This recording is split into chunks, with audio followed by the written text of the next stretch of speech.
Hello mga mi, another day, another video. Ayan, umakyat nga po ako diyan sa puno at mangunguha ako ng blackberry.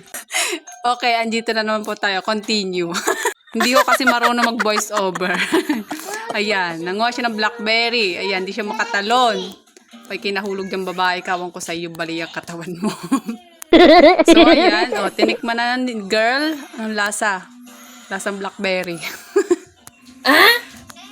Today video ay papakita ko sa inyo ang likodan ng aking kinuha ng blackberry. Ayan, taniman ng kamote. Wow! Ay, gilid pala. Sorry.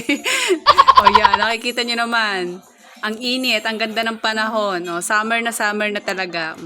Ayan si girl, paikot-ikot. Anong tinitingin-tingin mo diyan? Hala, sige. So, yun lamang po for today's video. Sana po ma-enjoy nyo po yung aking mga video-video. Ano ba yan? Hindi ako marunong mag-voice over. Huwag pasensyahan nyo na. Bye! Pakinggan natin.